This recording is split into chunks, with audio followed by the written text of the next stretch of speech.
Once more, we are delving into found footage with Second Sight, another one of their wonderful editions here. The Borderlands came out in 2013. And it's a rather simple, rather low budget, rather effective found footage movie. We have three people here.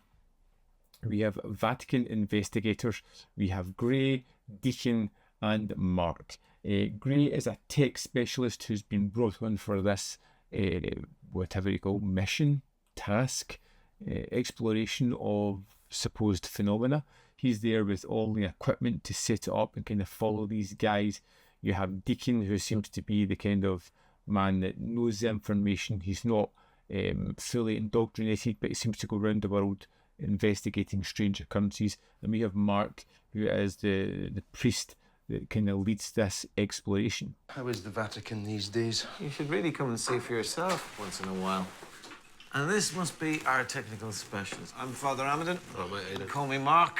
They arrive at a small town to investigate some strange goings on in a rather small, rundown church.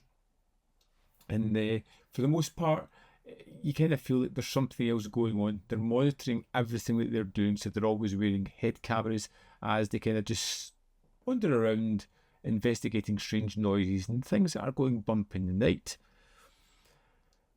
And it's one of those movies where, for the most part, you just find they're doing nothing.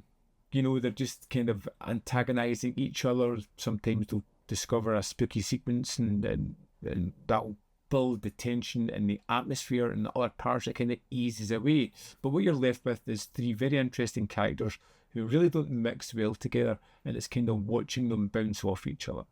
Well, if you can tell me which one of the awful events we witnessed constitutes a miracle, I'll be sure to inform my undersecretary. There's nothing going on at that church. I loved Gray, who was so almost aggressive with his manner, like unaware of the world around him and the things that he shouldn't really be saying. He just, whatever's in his mind just falls out. Deacon was someone that seemed to be looking deeper into everything, who always felt as if there was more to be discovered, who felt as if they need to uncover everything that this place has to tell them. And then there was Mark, who's just an almost jaded priest that's fed up with everything that's going on here. Shit! Oh, God! Okay, great. Come here. Now look at me.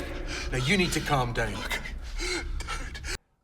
But it's the moments where they kind of build tension and stillness in this that I really appreciate. And for the most part, it feels kind of rough around the edges a little bit. It does feel like a low-budget movie.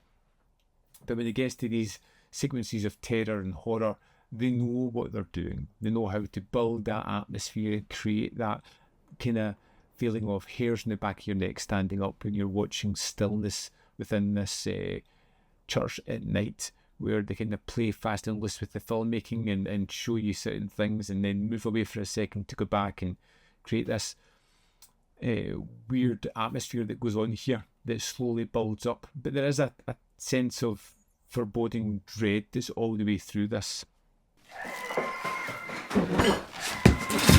The fuck is that, man? A little bit of folk horror mixed into this religious ghost story as well. But it's the ending of the Borderlands that's one that's something special. It builds to a crescendo of atmospheric horror that doesn't pull its punches. It becomes something that is truly horrific and really sparks the imagination, which I loved. It was an ending for me that just hit the sweet spot of just being terrific and unexpected. The Borderlands was a great discovery, one I'd been meaning to check out for the longest while. Getting it on this Second Sight edition is fantastic. Of course, there's always a great deal of extras on these, so let's dive into the disc and have a little look at some of them. Here we are in the disc for the Borderlands. Let's go to the extras. First up, we have a commentary with actors Robin Hill, Gordon Kennedy, producer Jennifer Handorf, and effects artist Dan Martin. Dressed the part is an interview with actors Robin Hill and Gordon Kennedy. They played Deacon and Gray in the film, and this goes on for 30 minutes, 2 seconds. They've got a great rapport, talking about how they first came onto the film, their experiences, their career thus far, how they felt about working on this. It was a bit different for both of them, especially Robin Hull, who came from an editing background before this. Then we have Losing Faith, an interview with producer Jen Handoff. This is 30 minutes, 11 seconds. Kind of touches on working on a low budget, kind of stigma of working in found footage. There's a fun anecdote about a note she gets after the film is made, going through the editing process and how that kind of helped to redefine the movie. Then we have Monster Goo, an interview with special effects designer Dan Martin.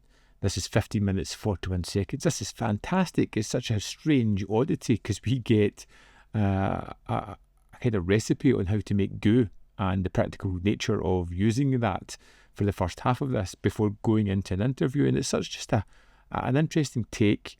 It's got some great information and it was just very different and unique. Then we have an archival feature, Behind the Scenes, which is 31 minutes, 38 seconds, and it's basically talking heads doing press for the movie, talking about various aspects of it. Also included in this package is a 70-page booklet with new essays by Tim Coleman, Martin Conroe, Sheila McMurdo and Johnny Walker, as well as 6 collector's art cards. And that's the extras for the Borderlands. There we have it. The Borderlands from Second Sight Films. I thought it was great, up there with Lake Mungo on the found footage kind of movies. I have a fondness for these when they're done well. The Borderlands is done very well. I would love to know your thoughts on this film if you've seen it, so let me know in the comment box below whether you loved it, hated it, fell somewhere in the middle. Can't wait to read your comments on this one. Where do you think it lands within found footage movies in general? As always, there is more content up here. You can see more of my stuff. In the description box below are links to Patreon, membership program and manvfilm.com, always in which you can support me. Thanks for watching and I'll see you next time.